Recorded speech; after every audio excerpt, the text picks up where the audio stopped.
Es evidente que se están haciendo enormes esfuerzos para ver cómo sacan bien librado a Manuel Rivas, exdirector de la ONSA, del proceso penal que tiene que enfrentar. Cuando él se juramentó como funcionario en el Palacio Nacional, lo que él juró fue cumplir las leyes, no las resoluciones, las leyes. Entonces, aquí se ha formado una discusión, no porque hay que una resolución del anterior director de compras y contrataciones que dice que no es como dice la ley. Ajá. Se cae de la mata. Yo veo una discusión que lo que se está es perdiendo tiempo con esa discusión. Participación Ciudadana y Finjus recriminaron mucho, sobre todo a la Contraloría General de la República. Participación Ciudadana dice que es grave que la Contraloría trate de validar procesos, dice Participación, que a todas luces son ilegales y que han ocasionado en la ONSA actos de corrupción en perjuicio del Estado. Entonces, dice Finjus, dice Castaños Guzmán, Servio Tulio Castaños Guzmán, dice que no debería haber dos entidades del Estado, compras y contrataciones y Contraloría, enfrentadas en un caso por una interpretación. Bueno, esto es la primera vez que ocurre, pero nadie debe sorprenderse. El imputado es el presidente del partido en Santo Domingo Norte. Eso ustedes no lo van a ver con ningún otro imputado que no tenga intereses políticos. Que la Contraloría diga una cosa y compra y contratación de lo contrario. Entonces, vamos a ver. Lo que se alega es que el anterior director de compras y contrataciones, el señor Jacín, hizo una resolución modificando la ley. La ley de compras y contrataciones dice que todo hay que licitarlo y dice cuáles son las normas y de qué manera se hace. Y un director de compras y contrataciones, que eso no le gustó, dijo que eso era un problema, entonces hizo una resolución hecha por él en su oficina, firmada por él, diciendo que, estableciendo excepciones a los procedimientos que dice la ley. Dice, esa ley, en el caso de la compra de boletos aéreos, de combustible y de reparación de vehículos, no, eso lo vamos a poner de otra manera. Dijo él, un director. Estamos hablando de que modificó una ley. Obviamente que la resolución es nula de pleno derecho, pero eso es lo que está alegando Manuel Rivas, y ese es el muñeco que quieren armar, porque aquí se arman muñecos de diferentes texturas. Ahora el alegato es que hay una resolución que está por encima de la ley. Hemos cuestionado mucho, porque esa discusión viene desde hace tiempo, y hemos cuestionado mucho por qué, si la actual directora está en desacuerdo con esa resolución, ¿por qué simplemente no hizo otra resolución? Decimos como una forma práctica, pero no es que eso es necesario, porque la resolución que establece modificaciones y excepciones a una ley es absolutamente inexistente. Esa resolución no existe para fines legales, no existe. Usted se imagina que cada ley ahora, en cada dirección general, en cada ministerio, le haga modificaciones a su conveniencia. Se está tratando de buscar, bueno, se está tratando de agarrarse de un clavo caliente, porque ahí hemos visto cómo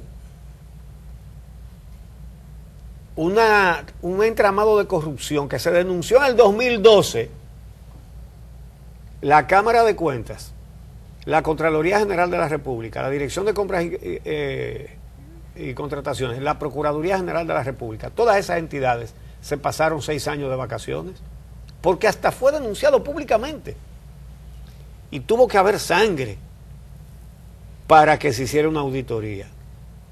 Bueno, la auditoría es correcta, la auditoría dice lo que había.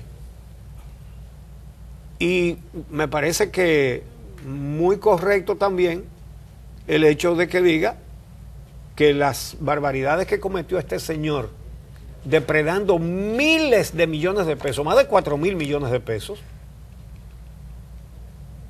que tuvo la complicidad de personal de la Contraloría, claro, porque primero la Contraloría admitió que una resolución administrativa modificó una ley, cuando son los primeros que tienen que saber que eso no es posible.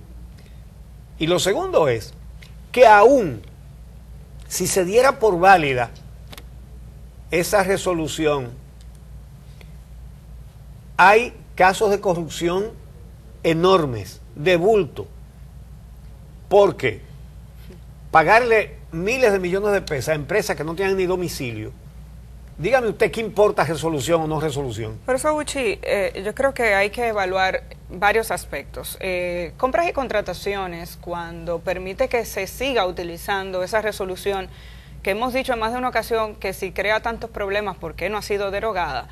Está tomando en cuenta, digamos que lo que motivó inicialmente su emisión, que fue encontrar que probablemente en una institución pública hay situaciones que se presentan de emergencia que se podrían resolver y que además garantizarían menos pérdida de recursos si se resuelven de manera expedita.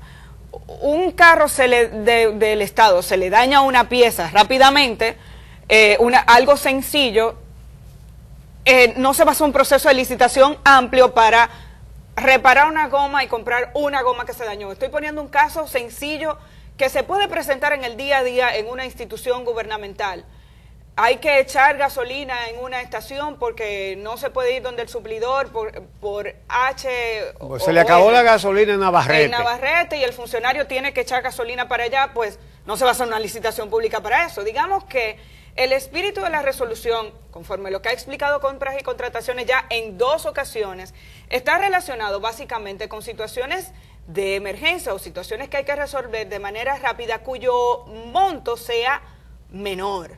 Y en todos los casos, quienes utilizan esta resolución deben justificar el por qué no se siguió con el proceso que establece la ley. En términos formales y legales, habría que determinar si aún así esto no debería constar en la ley misma y si una resolución puede hacer este tipo de excepciones o no, debería ser el Congreso el que establezca esos niveles de excepción. No, pero vamos a hacerla eso válida. No hay ni que averiguarlo, ni debería, ni nada de eso. Es una ley, no la puede modificar una resolución administrativa. Pero estoy diciendo, asumiendo que esas situaciones se dan, Uchi, lo que debió hacerse fue hacer una modificación de la ley en el Congreso para aceptar esas excepciones. Pero el Estado ha asumido la resolución. ¿Cómo puede la Contraloría General de la República justificar lo que ocurría en la OMSA? Yo creo que a partir de ahí hay que tomar en cuenta si es viable que los contralores, como en el caso de la OMSA, estén de manera permanente en una institución pública, que eso es lo que se supone que ocurría, y si ese personal debe o no ser rotado. Y por eso he hablado de la necesidad de que se amplíe la investigación y el nivel de participación de todos los que probablemente gozaron de el pastel que ahí había. ¿Por qué lo digo, Uchi? Porque no es lo mismo un personal que de manera permanente está ahí, que o se hace de la vista gorda o se habitúa a cierto tipo de desempeño o simplemente no ve las cosas. ¿Cómo puede la Contraloría General de la República justificar que todos los contratos, el 98% de los contratos, como hemos presentado aquí en pantalla, se declararon de urgencia y se hicieron de manera directa? Y que auditores de la Contraloría General de la República entendieran que eso era correcto y adecuado porque hay una resolución que permite reparar vehículos bajo esas condiciones. Eso es injustificable. Bueno, mira, esa intención y esa insistencia en tratar de poner una resolución por encima de una ley, puede que no solamente sea para defender a Manuel Rivas, muy probablemente hay muchos casos iguales que ese. Quizás para proteger a gran parte de un comité, porque ese procedimiento, con la complicidad de la Contraloría, tiene que estarlo usando mucha gente, tiene que estarlo usando muchos funcionarios en muchas instituciones públicas para burlar la ley de compras y contrataciones. Entrar en consideraciones de que si es lógico que si se ve echa gasolina, eso es irrelevante, es que eso no se debería estar ni discutiendo. Es que hay una ley que dice cómo es, y una resolución no sustituye una ley ni la puede modificar. Una ley que fue aprobada por el Congreso solamente puede ser reformada por el Congreso, por otra ley del Congreso. Solo el Congreso lo puede hacer, no un señor sentado en una oficina que dice, pero a mí no me gustan los términos de esta ley. Entonces, una resolución, eso no vale, lo que vale es lo que digo yo aquí. De eso es que se trata, no es de ninguna otra cosa. Por lo tanto, me parece que nos quieren llevar a una discusión que no es, como diría Leonel Fernández, a un falso debate. De que si la resolución, no hay resolución, lo que hay es ley. No, y lo que hay es corrupción en la OMSA. Lo que hay es corrupción en la OMSA. Tú tienes una Contraloría que permitió que funcionarios públicos, funcionarios de esa misma institución, tuvieran empresas que le vendían servicios a la misma institución, a la misma OMSA. Eso pasó por el frente de los auditores de la Contraloría y lo pueden justificar. Tú tienes un mismo vehículo reparado en múltiples ocasiones por 2 talleres diferentes con cuentas millonarias. Eso se puede justificar.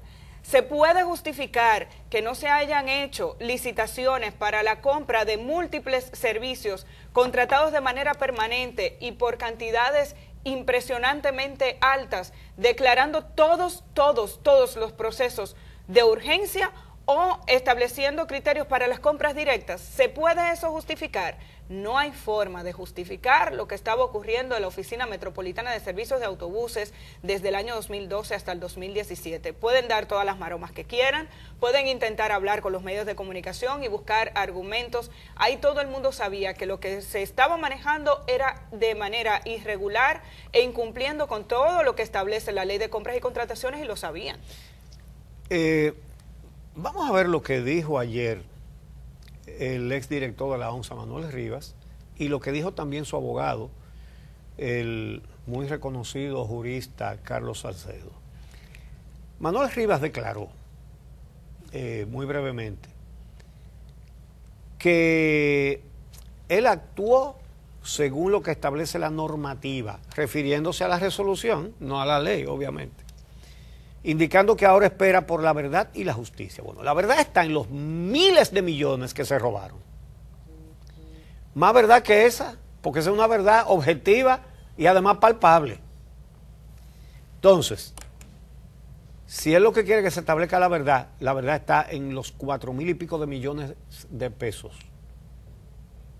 que le fueron esquilmados al Estado.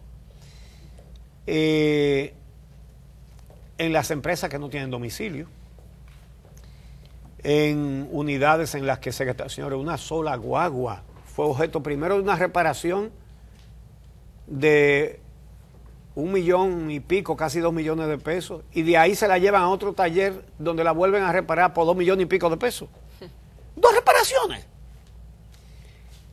Ahí es donde está la verdad, y la justicia está totalmente controlada por el partido al que pertenece el imputado, y en el cual no es un militante más, es el presidente del Comité Municipal de Santo Domingo Norte. Ahí es donde está, él dice, yo confío en la verdad y en la justicia claro que tiene razones para confiar. La verdad son sus hechos, una corrupción que además ya está tinta en sangre,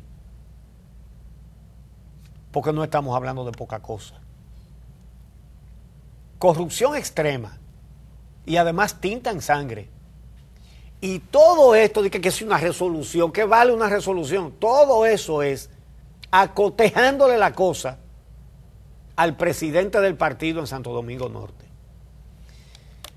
Entonces, no caigamos en esta trampa de que resolución. Fíjense bien, el ex director financiero de la ONSA, el coronel de la policía, Faustino Rosario Díaz, quien está imputado por el crimen de Junior Ramírez, oigan esto, declaró que todas las compras en la ONSA estuvieron amparadas, dice él, en la ley 340-06 de contrataciones públicas y en la resolución 1508. Y obviamente que los imputados están muy interesados en que se discuta la resolución y no la ley. ¿Se quieren agarrar de ahí? Claro, entonces, dice él, y oigan qué significativo es esto, que todas las compras hechas en la ONSA estuvieron basadas en esas disposiciones y fiscalizadas por la Contraloría General de la República. Por eso esa Cámara de Cuentas, a pesar de que tiene 4 cuadros del partido,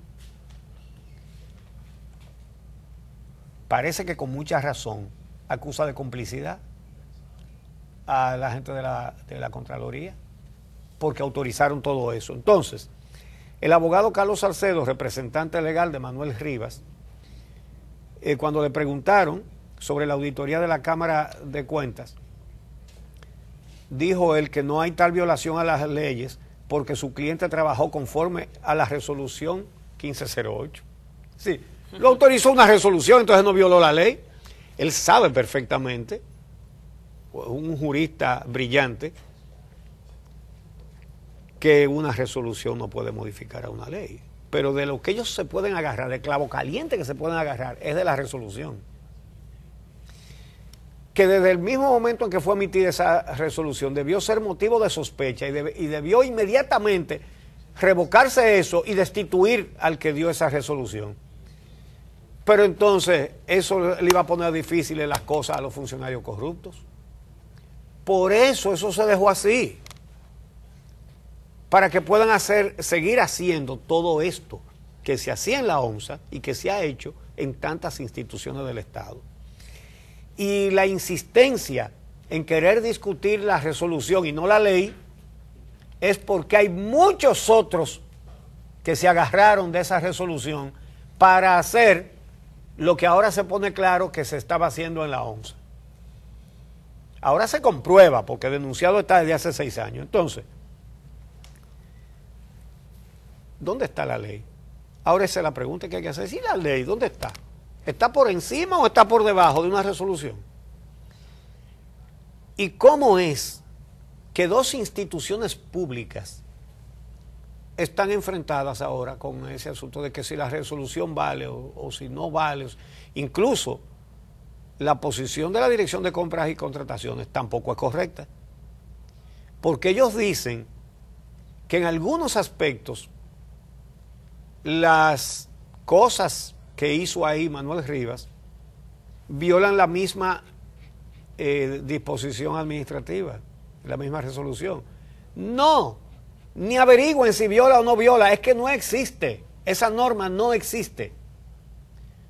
Por eso obviamente su abogado y Manuel Rivas y también el coronel que era el director financiero, que está imputado también por el crimen, por eso los 3 dicen, no, pero todo lo que aquí se hizo fue de acuerdo con esa resolución.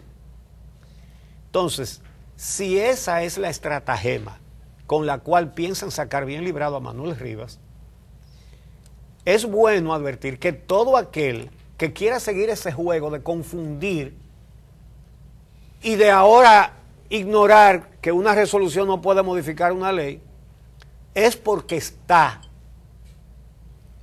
en esa trama de sacar bien librado a este señor, dirigente del partido. Santo Domingo Oeste, que usted ha dicho. ¿Es oeste? Oeste. Ah, bueno, yo creía que era norte. No, Santo Domingo Oeste. Pero es presidente de un comité del PLD en la capital, de uno de los municipios que componen la capital de la República Dominicana. Sí, es un dirigente importante. Y por ser tan importante es que, habiendo el periódico Diario Libre publicado las denuncias de todas estas cosas en el 2012, el Ministerio Público no se dio por enterado, la Cámara de Cuentas no se dio por enterada, la Contraloría General de la República no se dio por enterada y Compras y Contrataciones no se dio por enterada. Por eso,